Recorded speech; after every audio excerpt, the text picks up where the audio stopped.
C'est la partie 2, frérot, c'est la partie 2. Je vais te révéler pourquoi j'ai retourné ma veste sur les CBDC. Et pour le faire, on va répondre à la question suivante. Pourquoi la quasi-totalité des banques centrales explorent le potentiel des CBDC? Et si tu viens d'arriver, je te recommande de regarder la partie 1 avant de continuer, sinon frérot, tu vas rien comprendre. Et si ce n'est pas encore fait, pense à t'abonner à la newsletter quotidienne parce que chaque jour, je te partage un condensé très rapide qui va droit au but de l'actu crypto avec quelques potentiels signaux pour se positionner sur des gros bracos. Et avant de commencer, on va tirer au sort ensemble les 2 grands gagnants de la collection NFT 1000 merci que j'ai créée pour remercier tous les refs qui donnent de la force en partageant des commentaires sous les vidéos. Les grands gagnants s'affichent sous tes yeux.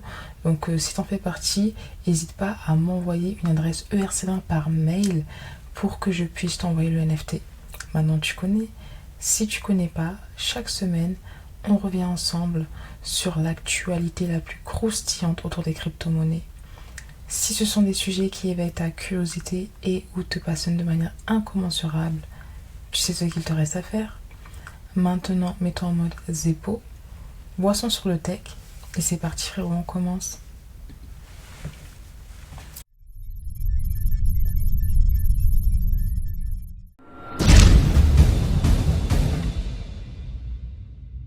Pourquoi la quasi-totalité des banques centrales explorent le potentiel des CBDC?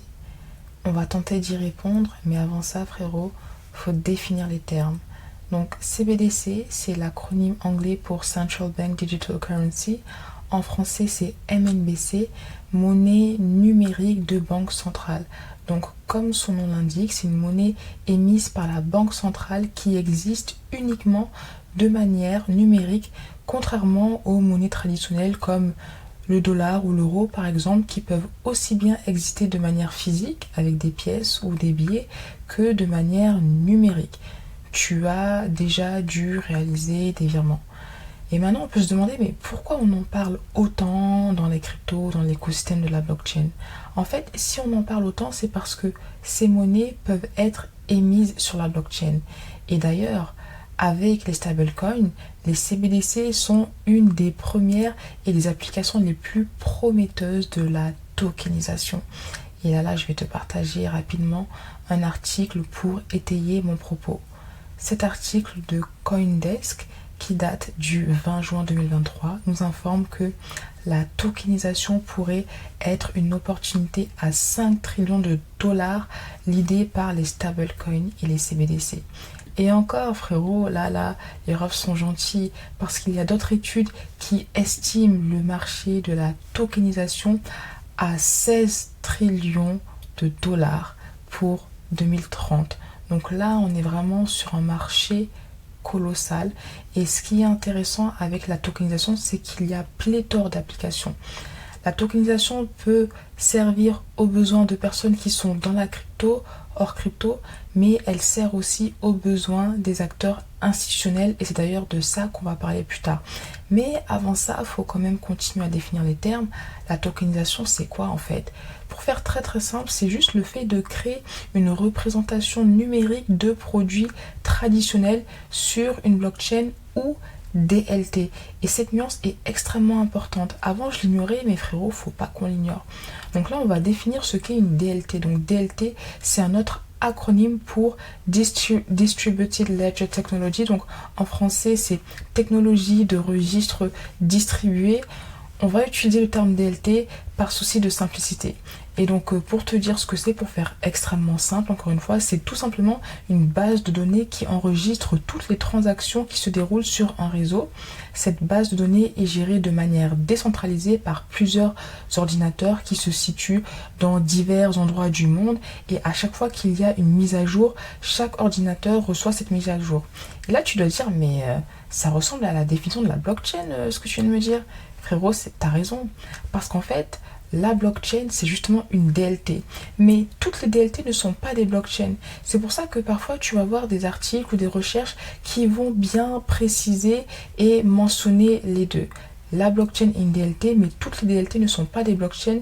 Et en fonction des besoins d'un acteur ou d'une entreprise particulière, elle va privilégier la blockchain ou une autre DLT pour mettre en place son offre de tokenisation.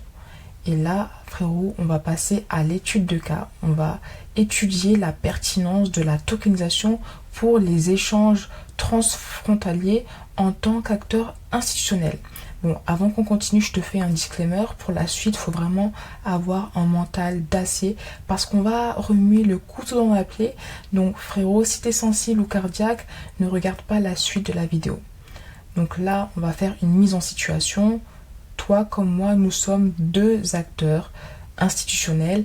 Je suis la banque A dans le pays A, tu es la banque B dans le pays B. Jusque-là, ça va.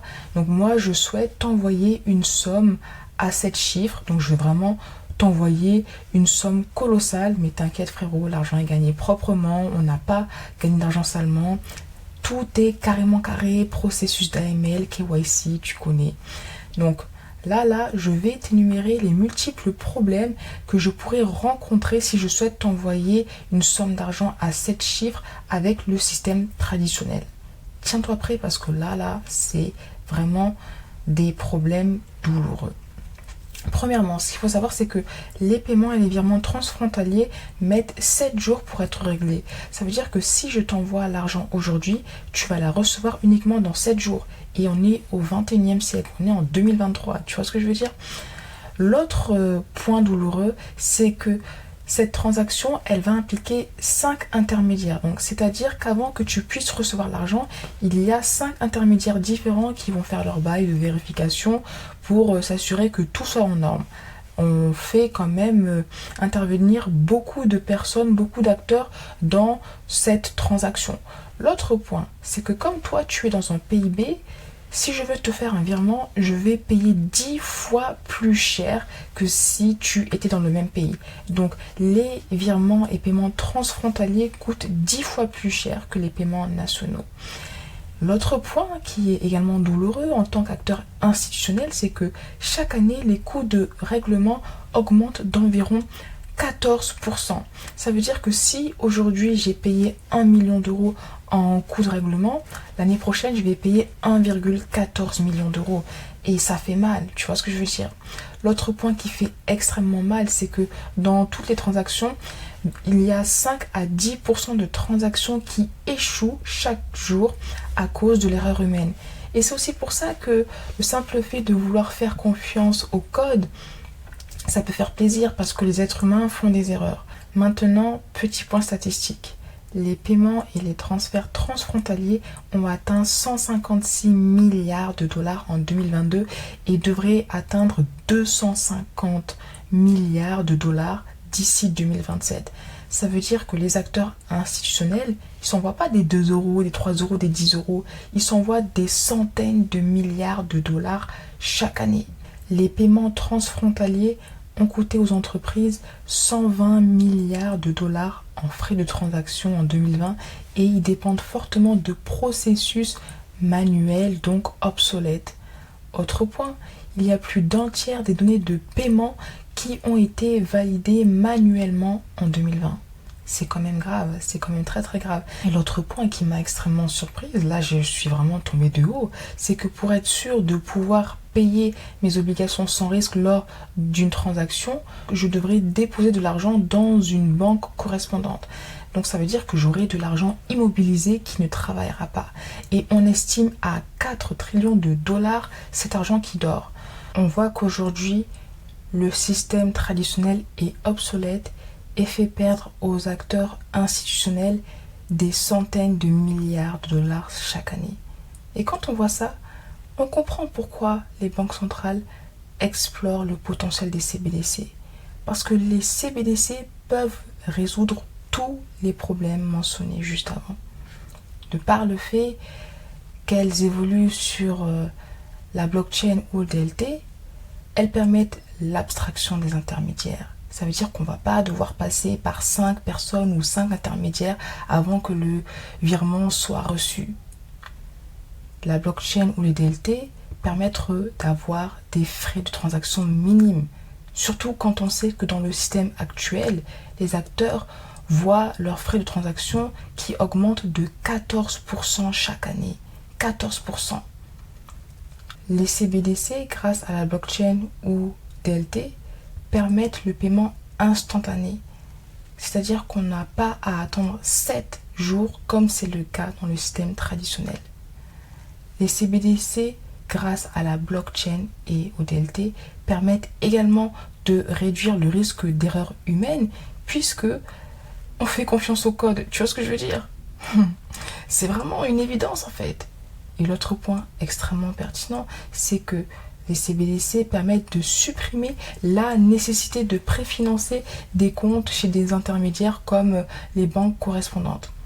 C'est-à-dire que si tous les acteurs utilisaient les CBDC, la blockchain et les DLT, on pourrait voir une réaffectation des 4 trillions de dollars qui dorment sur d'autres produits financiers qui peuvent leur permettre d'avoir un rendement. Elles pourraient faire travailler leur argent qui dormait actuellement. Et quand on voit ça, on comprend la pertinence des CBDC.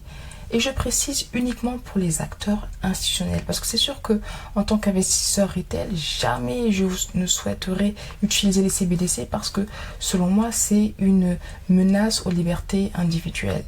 Mais en tant qu'acteur institutionnel, je comprends la pertinence des CBDC. Et quand on comprend tout ça, pour moi, c'est une évidence que l'implémentation des CBDC ou même des actifs tokenisés à travers la blockchain et les DLT va s'accélérer auprès des institutionnels. Surtout quand on voit le coût d'opportunité. Chaque année, elles perdent énormément d'argent à ne pas implémenter ces technologies. Donc, voilà. Après, comme toujours, il faut nuancer et tempérer ses propos en disant que même si on voit le potentiel de la blockchain, des DLT, des CBDC ou des stablecoins, actuellement, la blockchain est encore risquée, des hacks sont possibles, il y a également le paysage légal et réglementaire qui doit être clarifié, mais selon moi, à mesure que l'écosystème va gagner en maturité, ces solutions deviendront de plus en plus pertinentes et c'est pour ça qu'actuellement, c'est le meilleur moment de les considérer. Et maintenant, un petit bonus pour ta réflexion. Là, on a vu la pertinence des CBDC pour les acteurs de la finance institutionnelle. Mais quand on parle de tokenisation des actifs réels, on peut aussi voir tous les besoins qui vont graviter autour de cette narrative. Par exemple, si des institutions veulent connecter des produits traditionnels à la blockchain, elles vont avoir besoin d'une solution qui va aussi connecter le prix de ces produits à la blockchain. Et là, on pense aux solutions d'Oracle comme Chainlink. Autre chose, à mesure qu'elles vont vouloir stocker des données sur des blockchains ou des DLT, il va avoir un besoin de stockage décentralisé. Il y a plein de projets comme Filecoin Echo, tu vois ce que je veux dire. L'autre point, c'est que là, comme on sait qu'on évolue dans un écosystème multi-chain, on ne sait pas s'il va y avoir un consensus sur une blockchain que tous les acteurs vont utiliser, mais s'il y a certains acteurs, si les acteurs plutôt utilisent des blockchains différentes, on aura besoin de solutions pour favoriser l'interopérabilité. Et là, on pense au CCIP, comme évoqué dans la partie 1. Tu vois ce que je veux dire? Donc, quand tu comprends ça, quand tu dures des projets, et tu peux voir si elles répondent vraiment à un problème douloureux, et en fonction de ça, tu peux juger la pertinence de ce projet et son potentiel de croissance. Et l'autre bonus, c'est que là, on a vu une étude de cas qui était reliée aux institutionnels. Mais ce qu'il faut savoir, c'est que la tokenisation, elle englobe un champ des possibles beaucoup plus grand et elle peut aussi bien adresser les besoins des investisseurs crypto ou les besoins de personnes lambda qui n'ont aucune connaissance des cryptos. Et c'est ce qui fait, selon moi, la beauté de cette narrative et surtout son fort potentiel de croissance parce qu'au-delà de ça, la tokenisation permet de favoriser l'inclusion financière et l'accessibilité. Et je vais terminer avec un autre exemple extrêmement simple qui pourra peut-être te parler. La tokenisation de l'immobilier. Selon moi, c'est quelque chose qui est très porteur, même si encore une fois, il y a encore des zones d'ombre à clarifier. Mais si une personne n'a pas les moyens d'être propriétaire, grâce à la tokenisation de l'immobilier et au fractionnement, à défaut de ne pas pouvoir être propriétaire d'un bien immobilier, elle pourrait être propriétaire d'une fraction de ce bien et recevoir des revenus locatifs en fonction de la fraction du bien qu'elle possède. Là, c'est juste une prémisse, mais dans tous les cas, je ferai d'autres vidéos vraiment dédiées à la tokenisation parce qu'il y a énormément de choses à dire. Et là, j'ai même pas dit le quart du tiers de la moitié de ce que je voulais dire. Mais j'espère que ça t'a permis de mieux comprendre le potentiel ou d'avoir une meilleure idée de cette narrative. En tout cas, partage-moi tes retours en commentaire. Si ce n'est pas